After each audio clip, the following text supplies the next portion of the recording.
Good evening, ladies and gentlemen, and welcome to the National Film and Sound Archive of Australia. Before we begin the proceedings, may I first acknowledge the traditional custodians of the land on which we are gathered today and pay my respect to elders past and present. My name is Michael Rubenstein. I am the new CEO of the National Film and Sound Archive. It is an honor and a great opportunity for me, being new to this country and to this institution, to welcome you to the 2011 ANU Reconciliation Lecture. The National Film and Sound Archive has been proud to host this lecture in our ARC cinema for 3 years now. For a collecting institution active in various fields of research and outreach relating to Australian history, culture and society, the Reconciliation Lecture provides a great opportunity for interdisciplinary exchange and enlightenment. I therefore welcome you also on behalf of our newly appointed Indigenous Collections Branch Curator, Lorena Allam, who unfortunately can't be with us tonight due to commitments in Sydney. As the CEO of this organization, I am looking forward to seeing with her arrival a reinvigorated focus on Indigenous issues, both from a scholarly and a curatorial perspective here in our organization. The NFSA is looking forward to further building on this partnership between ANU, Reconciliation Australia, and our organization. I'd now like to introduce tonight's first speaker, ANU Vice-Chancellor, Professor Ian Young.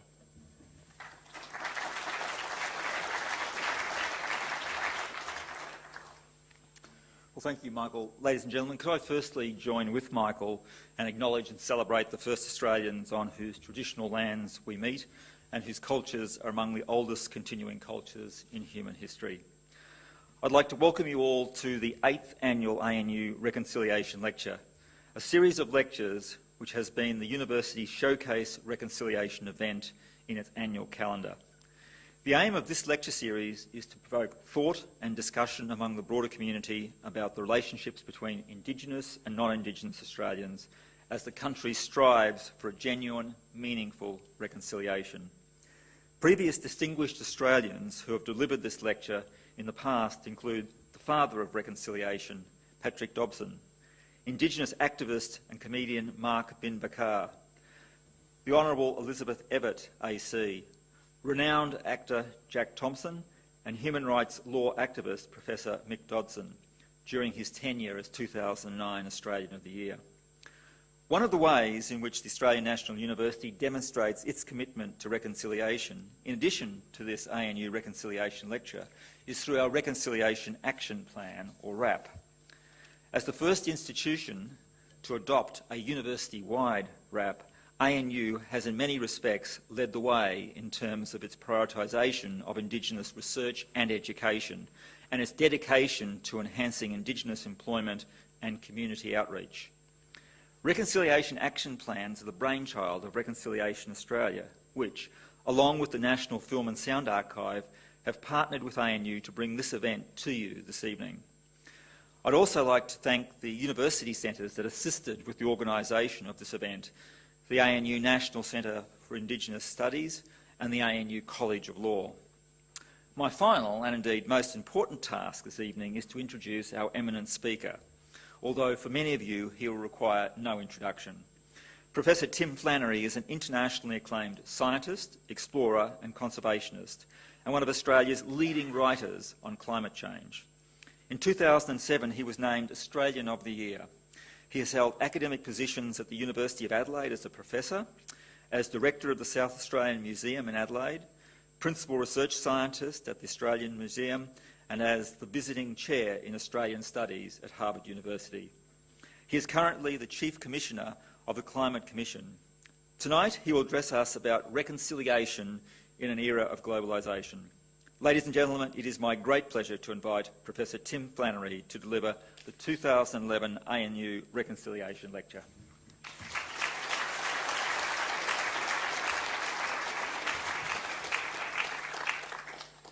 Thank you for that wonderful introduction, Vice-Chancellor. And could I just add my voice to those who have thanked the traditional owners of the land here this evening on which this event's taking place. It was Mick Dodson that asked me to give this reconciliation lecture, and I must admit that I was as nervous as hell about giving it, and still am to some extent.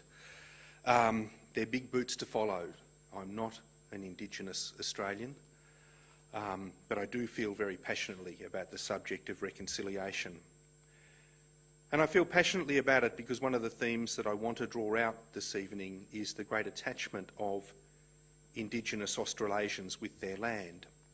And I'd like to just remind us that the struggle to maintain those rights over their land and to maintain the connection is still a very live issue. We only need to look to the lands to our north to see Indigenous Australasians still dying as they assert their right to their sovereignty of their land. And in this country, that history, we don't need to go back very far to see that the last 20 or 30 years have brought enormous change. It was only in 1978 that the last Aboriginal people walked out of the Western Desert and made first contact with Aboriginal people. And just to bring that into perspective for you, that means that Aboriginal people living a totally traditional lifestyle walked out of their homeland and made contact with Europeans, people that they'd never seen before. I was in my mid-20s when that event occurred. And as I speak to you this evening, our society is in the middle of an enormous change. We are globalising at an unprecedented rate. I was just talking to the Vice-Chancellor about the challenges that presents to this university. For a university like ANU to have to excel on the global stage is an enormous challenge, and yet that is an absolute necessity in the modern world we face. We see the implications of that globalisation in our newspapers every day. We see Qantas seeking to outsource some of its staff because it's in a globalised business. We read about Holden perhaps outsourcing design for the Commodore because it's in a globalised business place. I know it personally. I write books and publish books. The implications of globalisation for my industry are absolutely profound. Just controlling and managing intellectual property in the new net-enabled environment is a fantastic and enormous challenge. So in just 33 years, we've gone from a situation where there was two very distinct Australias separated by at least 45,000 years of history to a situation where the very notion of Australia, at least as it was known to my parents, is changing.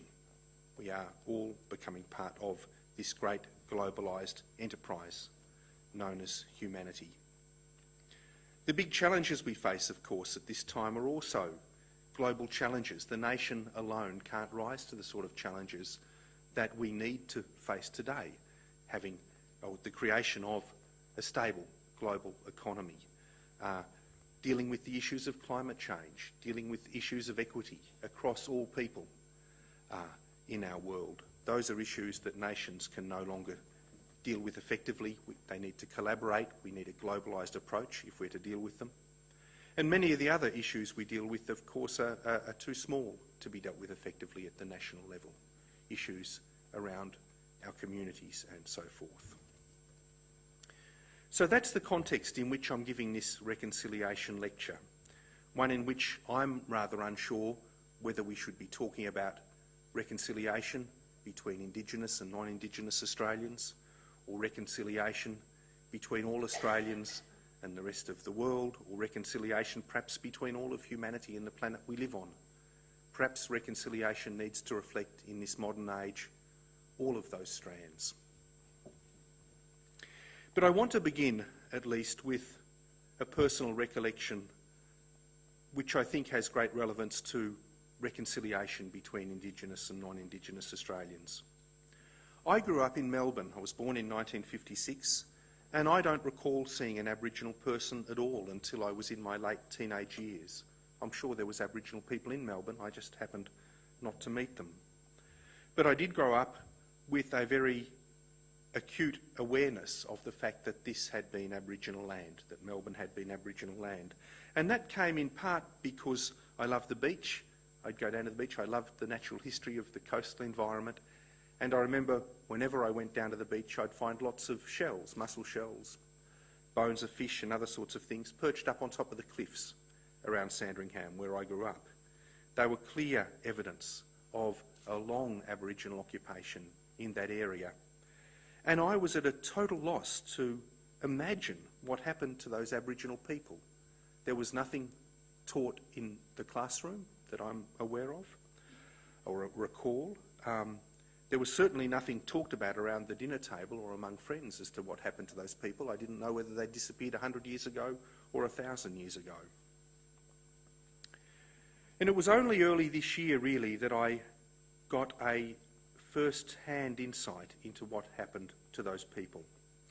I've always loved Western Victoria ever since I was 17 years old and bought a motorbike and drove out among the volcanoes and the volcanic plains and the lava plains of that most extraordinary part of Australia. I've always loved that part of the world. And earlier in the year, along with John Doyle, my dear friend, we decided to make a 3-part documentary looking at the Great Divides in Australian society. And we thought we'd do it by just travelling the length of the Great Dividing Range, starting in Western Victoria. Well, that effort of ours really hit upon perhaps the greatest divide of all out in Western Victoria. I'd always known about a place called the Fighting Hills Massacre site, just out of Coleraine in Western Victoria, but never really understood what it was about until we decided to include it in this documentary as one of the most fundamental divides in our society. We approached the landowner of the site, asking if we could bring the camera on and just tell the story of what happened there, and were refused permission to do it. There was only 2 places that we were refused entry to when we were making that documentary over several months. One was Fighting Hills, the other was the Wallerawang Power Station. It was quite interesting to me that they were the 2. It turns out that we filmed that episode in the documentary across a barbed wire fence looking onto the site and told what happened there. In the 1840s, Europeans arrived on the scene. Aboriginal people decided to take some sheep, and the Europeans caught up with them at this place called Fighting Hills. The White brothers had established a run there, and they came across a group of Aboriginal people, as I said, who'd taken around about 170 sheep. The 9 Europeans arrived on horseback with guns, and when the Aboriginal men saw them arrive, they formed a fighting group to give the women and children a chance to get away. And it's interesting to read the account. It's one of the better documented massacres or conflicts in Australian history, because one of the white people made a report to Governor Latrobe. And one of the things that he said was that the Aboriginal people lined up, and their war leader, their fight leader, said, this is a quote, after having 9 balls lodged in his body, being shot 9 times, he fell to the ground, still making signs to his friends to fight on. And those Aboriginal men, those 41 Aboriginal men, 42 Aboriginal men, stood for an hour fighting against all the odds with 9 Europeans hailing bullets down on them until there was only one man standing. And when I think of the bravery of those people defending their families and their land in the face of an overwhelming enemy who they couldn't land a shot on, to stand there for an hour resolutely, the only people I can think of who match that sort of bravery are perhaps the 300 Spartans at Thermopylae. They were the bravest of the brave. And it's deeply shameful to me that we don't recognise that heroism that was so manifest on that day in the 1840s at Fighting Hills. My grandfather fought in World War I. He was at Gallipoli and then on the Somme and in other places in France. And when he returned to Melbourne, he really dug deep into his pocket to help fund the cenotaph, a memorial to the heroism of the men that he'd fought with. I know that he'd be proud to see a similar cenotaph built to honour the bravery of those, the heroism of those who fought in the First Australian War, the War of Conquest, where my people, the Europeans, took the land from the Aboriginal people of this country. I don't know whether there's an Australian who can't find it in their hearts to acknowledge that heroism, even if they can't acknowledge the fact of the war. And the one practical thing I'd like to say in my address this evening is that I think we need to formally recognise that bravery. I would love to see a monument built here in Canberra, our national capital, not capitalism, our national capital, that recognises that bravery at a national level, because to me it is overwhelming, it's very intimate, and if we try to go on in the absence of or ignoring that, we ignore something very important about the Indigenous people of Australia. We ignore something I think that's absolutely essential to their nature and that needs to be celebrated. I'd like to now just move on to an area that I'm a little bit more comfortable with. It's my professional view. I just want to look at the question of how it came to this. How did it come to us fighting a war out on the plains, the volcanic plains of Western Victoria, with guns on one side and spears on the other? And in order to do that, I'd like to take the long view, so go right back to the beginning and perhaps end up somewhere in the future. The beginning, of course, was a time some 70,000 years ago when there was just one community of humanity. We know from genetic studies that at that time there was perhaps a few thousand human beings living in the Rift Valley of Africa, a rich land surrounded by game, but also surrounded by competitors, predators in an ecosystem that held us in constraint.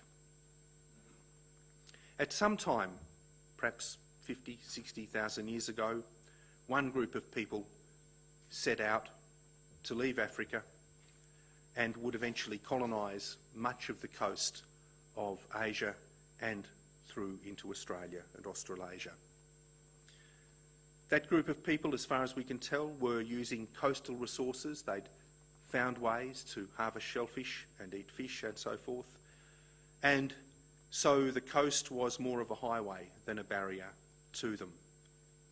And I've tried to take myself on an imaginary journey that they may have taken as they went along, and thinking what it would be like. You'd be walking along the coast. Your activities would be regulated by the tides rather than the time of day, very different from the sort of life that your ancestors enjoyed in the Rift Valley of Africa. And of course, offshore reefs, islets and so forth would be where the great resource bonanzas were, places that people hadn't got to before. And so those people, as they went along, would have been well served by developing a maritime technology, the technology of rafts and whatever else, canoes, we don't really know, but some sort of watercraft that would get them out to those offshore reefs and islands as they made their long journey colonising the coast of Asia. They must have got to a point in the Indonesian archipelago where things started to change. Instead of tigers and rhinoceros as the fauna they were coming across, they would have seen Komodo dragons and cockatoos. Unknown to them, they were nearing Australia. And then perhaps a moment came when there was nothing in front of them but the open sea. The sea gap was far too wide to see or to know what was on the other side. But there could have been no doubt in their mind that there was land over the horizon. Fires, just naturally occurring fires, would have sent up plumes of smoke in the dry season. Vast clouds of migratory birds would have come from some invisible point over the horizon. And so it was that those people set off in whatever watercraft they had on what I am sure was a very deliberate voyage of discovery to the new land that they couldn't see. When they landed, they would have met a place, a landscape unlike any other that they'd ever seen. Again, with a bonanza of unharvested resources as they'd found on every island, every coral atoll on their way out of Africa. And over 45,000 years, those people made that most distinctive of continents their home, the place that we today call Australia. And I'd argue that that journey and that period of adaptation to the unique conditions of this land shaped Aboriginal people in a particular way. All too often when I speak to my fellow Australians about Aboriginal culture, I get the sense that they believe that Aboriginal people are somehow primitive, that they somehow represent the ancestral condition that was perhaps a bit akin to the way our ancestors, Europeans' ancestors, lived in the past. I just think that's fundamentally misguided. This is the most distinctive and different of all of the continents, and the human culture that arose here over 45,000 years was the most distinctive and different culture that the world has ever thrown up. It was, for a start, extremely efficient. When people have to move long distances over relatively infertile landscapes, you get to be very careful about the way you travel and what you carry with you. It was also extraordinarily linked. This land suffers droughts and floods on a scale that simply don't occur elsewhere on the planet, and the only refuge that people have in those, under those adverse conditions are links with other human beings, links that might allow them to find refuge in some of the few pockets of the country that aren't being baked under that relentless sun. I'm not an anthropologist, but one thing I do know about Aboriginal culture, and particularly initiation rites, is that they're inclusive. I remember reading about the initiation rites that occurred in the Sydney area that the First Fleet chroniclers left us. And what was striking about them is that when the young men on the south side of the harbour, for example, were to be initiated, senior men from the north side came over and did the initiation ceremony. So instead of being the sort of initiation that we're used to, which reinforces the identity of the in-group, Aboriginal initiations, it seems to me, were about making links with others. And again, as I've travelled around and talked to Aboriginal people around the country, I see echoes of that everywhere. This is a great inclusive culture whose most enduring triumph has been creating that linked set of cultures and peoples across the length and breadth of a continent without the benefit of any form of transport, but their own feet and legs. One of the other things that astonishes me about that culture that built up over 45,000 years is the sophisticated understanding of the deployment of intellectual culture. You only have to meet Aboriginal people who are artists or songwriters or whatever to understand the depth of sophistication that Aboriginal people bring to an understanding of intellectual property. And it's something that I'm particularly personally interested in because as a writer, I create intellectual property too, and I'm constantly aware of the clumsiness of our system in this newly globalising world. So, in summary, I think Aboriginal people are the most specialised people on our planet, and many of the areas that they specialise in are of unprecedented relevance in a rapidly globalising world. So what of our European heritage? What are the things that affected us, that shaped us, that ended up with that day where there was 9 white people on horseback holding guns that none of them could have made themselves, killing those 41 Aboriginal men one by one?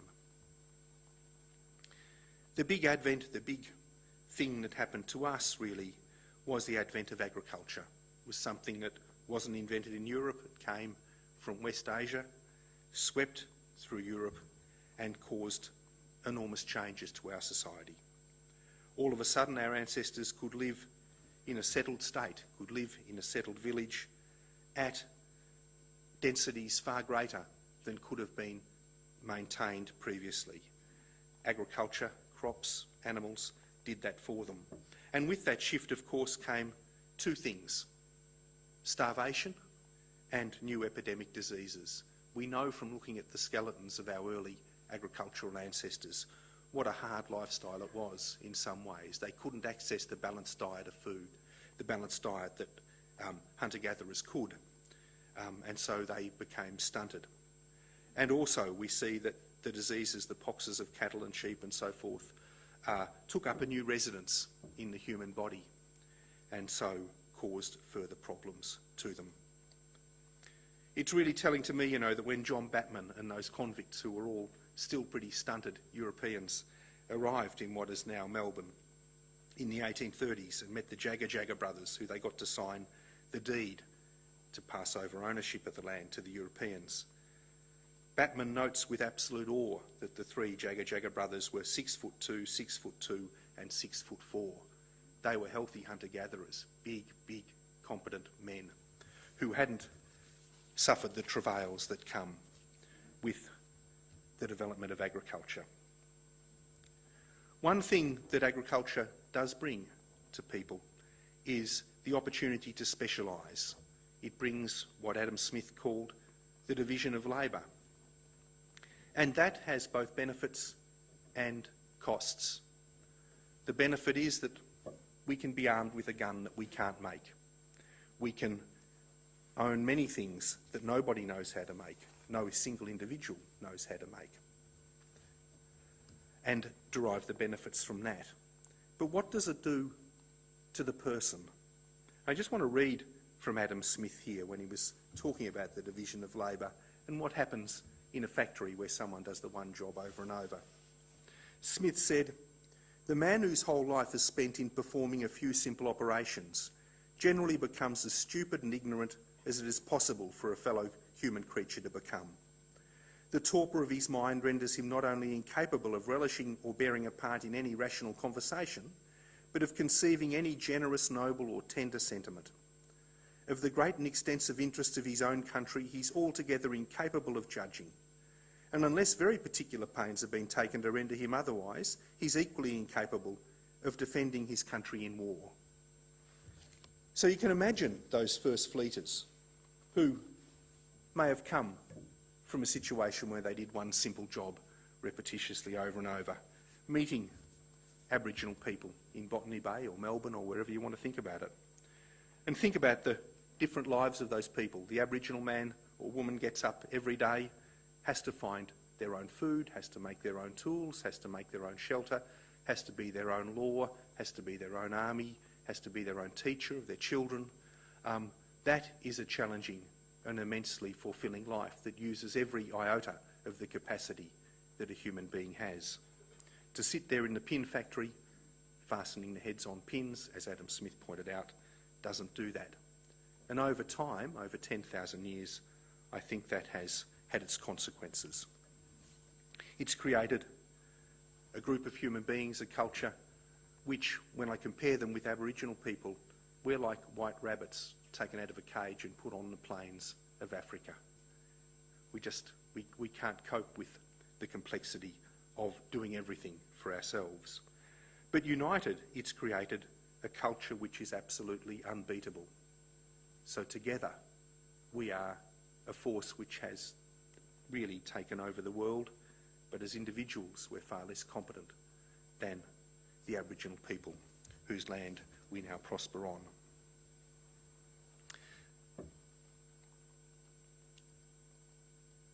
So here we are together now in this Australia of ours, just 33 years after the last of those independent living Aboriginal people came in for the last time and met with us.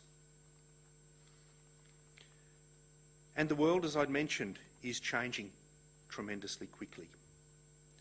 I would argue that today Australia is more the world's quarry than it ever has been in the past. And we can see as we read about the disaster that's now engulfing our manufactories, the challenges that's facing our educational sector, and in fact anything that isn't mining. You see how the division of labour is affecting nations, not just individuals. And that will have its consequences on this home of ours. You don't need to look into the distant future to see some of those consequences working out. On that journey that John and I made up the Great Dividing Range, we saw some extraordinary things.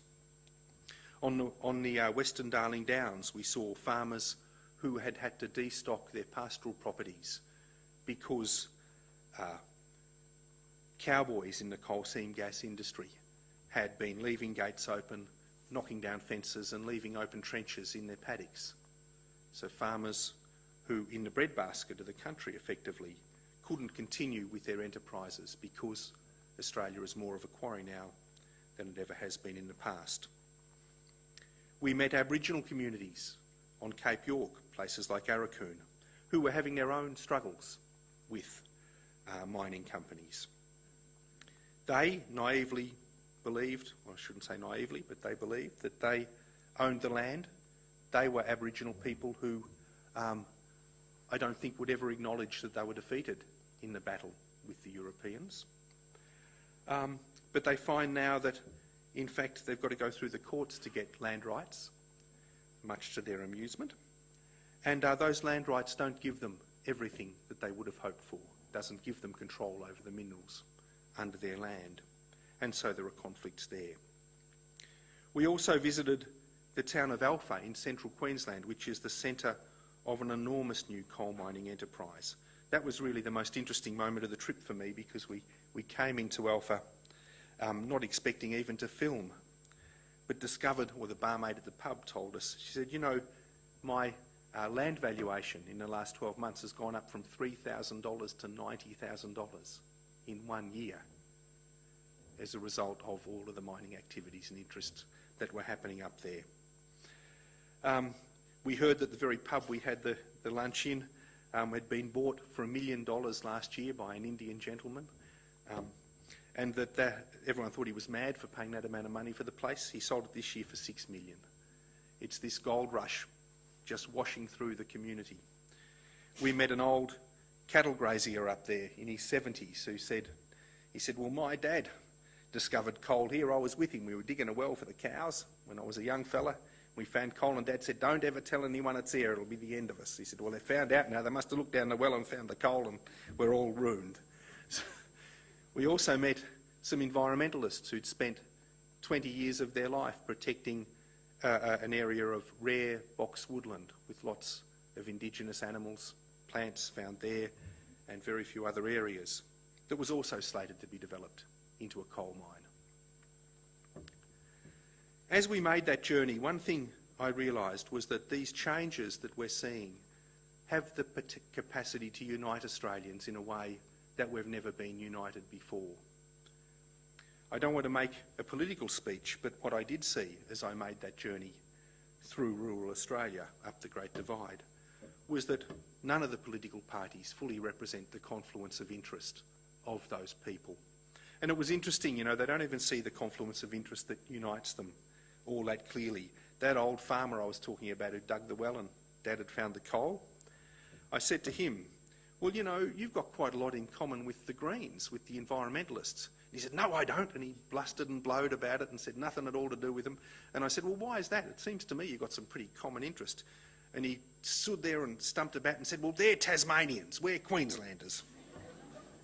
So I don't think the argument was that persuasive, but nevertheless, that commonality of interest is absolutely there. I can see that Aboriginal communities, farmers and environmentalists now share enormous commonality, and perhaps one day we'll find the political representation that they require.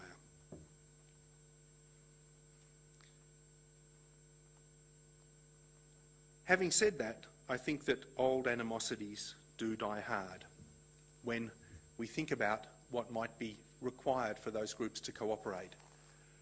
I cast my mind back to Mabo and the way that one group in the community was pitched against another, the way pastoralists, leaseholders who were fearful of losing their lease, the fear that was stirred up in the community that Aboriginal people would take their land, we now know unjustifiably.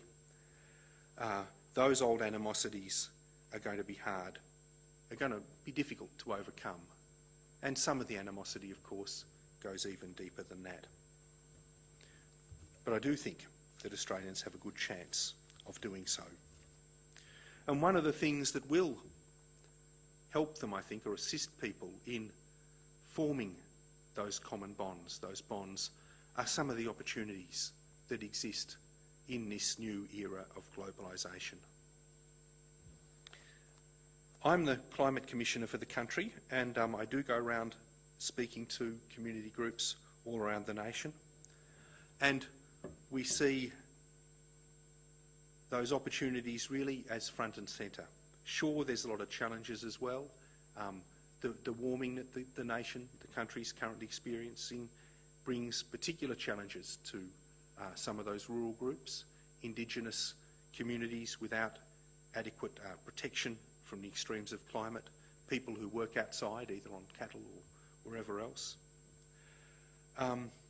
But the opportunities are there as well, and wherever we go we see, I think, people who are grabbing those opportunities with both hands. I've met dairy farmers in Western Australia who now make money selling electricity from using the waste from the dairy farm to generate methane, which is then burnt and sold into the electricity grid. We've met people who grow cane, farmers cooperatives that grow cane in central Queensland, that, you know, they're sick of being beaten around the head in the sugar market, because Brazil really runs the sugar market. It's very difficult for Australian producers. They're using their waste product now to start generating electricity on a very large scale. In fact, one sugar mill in the Mackay area in central Queensland will be generating enough electricity to power a third of Mackay in a year or so's time as a result of burning the waste from the sugar making process. And that's come about through good bipartisan support and policy. The mandated renewable energy target has the support of both Liberal and Labor parties in our federal parliament, and it's that sort of policy that gives investors, whether you be a humble dairy farmer or a co-op or something bigger, to start investing the significant funding that's required to make that sort of transformation and start generating clean energy. The opportunities to do so in the environment and to continue to do that are simply enormous. We can see the rapid uptake of wind, photovoltaics, biomass energy generation, and we can see the escalating demand for energy in our society. I'm confident that those sort of opportunities will really open the way to a lot of collaboration across the board in regional Australia. One area that's particularly, I think, set to see that sort of cooperation on a very large scale is the opportunities that exist under the Carbon Farming Initiative to sequester carbon in soils around Australia. Our understanding of how this can be done is recent in terms of the scientific community, but in terms of Aboriginal culture, understanding of the general principles is ancient. Soil carbon is really one of the key elements that gives soils its fertility. Aboriginal people have managed soil carbon by proxy for thousands of years in this country by carefully controlling burning of the landscape. If you allow very large, very hot fires to get away in the dry season in northern Australia, they burn deep into the soil, they remove lots of carbon, they destroy the soil's fertility, and they result in erosion and the loss of biodiversity. And some of those fires that have occurred since Europeans have wrested control of the country have been very large indeed. They've run through 3 states, starting in Western Australia, burning right through the Territory in Central Australia and deep into Queensland. That's a single fire. So you can imagine the sort of disruption that can cause. The CSIRO has recently done an analysis of 6 Aboriginal-owned pastoral properties in northern Australia, looking at how much carbon can be sequestered on those properties if there is an incentive given. And the incentive they looked at was a payment of $20 per tonne of carbon sequestered on those properties. The most promising of them could yield over $200,000 per annum, less the cost of management, in terms of funding earned through carbon sequestration. And that's a significant amount of money for anyone in rural Australia. Across all of the Indigenous lands of Northern Australia, the capacity to sequester carbon was estimated by the CSIRO at about 2.6 megatonnes, or $52 million in potential revenues from carbon sequestration. And remember, the carbon price established under the legislation that's going before the Senate next week is in excess of $20. It's $23, so those are minimum figures. Those sort of opportunities represent an enormous change for people throughout regional Australia. This is not something, I think, that's going to be beneficial only to Aboriginal people, but to all landowners across the continent. But it'll be Aboriginal technology, effectively, the knowledge of how to burn the land in a way that minimises the impact of those large fires, that will lay at the base of our potential to make this change. And of course that potential, those payments are only there because we are part of a global effort to deal with climate change. I think we've only begun at the moment to imagine how reconciliation, how bringing Indigenous communities and their knowledge and the Europeans together, only begun to imagine the benefits that this could bring. Whenever I meet Aboriginal people, I'm in awe of their political skills and their legal skills. After all, they're their own lawyers and their own politicians. They've had to be. They don't specialise like we do. And their law is intricate and complex, and the politics are very, very hard. They're also great land managers. They always take the long view. This is a country that sees once-in-a-century floods or once-in-a-century droughts. You need to listen very carefully to what Grandad's got to say and store away that knowledge, the long-term knowledge, if you hope to survive in this country. And as I've mentioned before, their valuing of intellectual property is something that we can learn from right now. I hope that we listen to each other a bit more carefully than we have in the past. And I think that saying sorry, having the Prime Minister say sorry, was an important acknowledgement of the injustices of the past.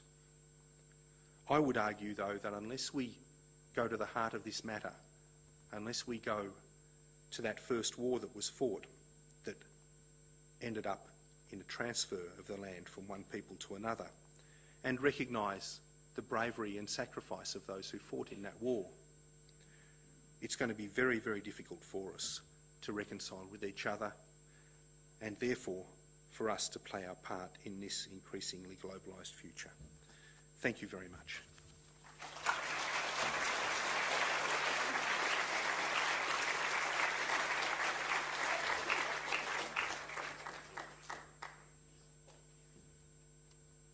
Thanks, Tim. My name's Simon Gordon. I'm from Reconciliation Australia, and I realise I've been sandwiched in between one of Australia's living legends in Professor Flannery and one of Australia's favourite pastimes, drinks.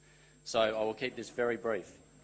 On behalf of Reconciliation Australia, ANU and the National Film and Sound Archive, I would like to extend a special thanks to Professor Tim Flannery on his powerful presentation. The great thing about Tim's presentations is that we all leave having learned something new and with plenty to think about, and today was no exception. I'd also add that your speeches are often provocative, and again today was no exception there. So we look forward to reading the media tomorrow. I would also like to thank all of the event partners, the National Film and Sound Archive, the ANU College of Law and the National Centre for Indigenous Studies. As we heard earlier, this is the 8th year of this successful collaboration, and it has a history of remarkable and thought-provoking speakers, and Tim adds to that tradition. We at Reconciliation Australia are proud to see this commitment to reconciliation, and would also like to thank all of you, the local Canberra community, for your support as well. This lecture series recently became one of many commitments in ANU's fantastic Reconciliation Action Plan. RAPs, as we like to call them, are about turning good intentions into actions and encouraging organisations to find or recognise ways that they can contribute to reconciliation. and recognise was a word, and recognition was a word that we heard a lot of in the last hour or so. This year, we at Reconciliation Australia have been talking a lot about recognition also. As many of you would be aware, a referendum on recognising Australia's First Peoples in our Constitution is likely to be held in the current term of Parliament, assuming that it goes the full term. Our founding document does not currently recognise the special place of Aboriginal and Torres Strait Islander people in our nation's history and ongoing development. I'm sure that all of us here today agree that it is well and truly time to change this. Not all citizens are treated equally under the Australian Constitution either. And while racial discrimination is no longer accepted in our community, in our workplaces and in our daily lives, the Constitution permits laws that discriminate on the basis of race. It's time to change this as well. The referendum on the recognition of Aboriginal and Torres Strait Islander people is an opportunity for us all to play our part in taking Australia forward, as we are with climate change, I hope, and showing the world that we are a progressive and modern nation. We did it in the 1967 referendum, and we can and should do it again. Achieving this change will require many people to help spread the word. If you would like some more information on constitutional recognition and how you can play your part, please pick up a flyer on your way out or check out UMeUnity's website. It's www.umeunity.org.au. In finishing, on behalf of Reconciliation Australia, ANU and the National Film and Sound Archive, thank you all for coming along this evening, and please join me again in thanking Professor Flannery and join us for some light refreshments in the courtyard.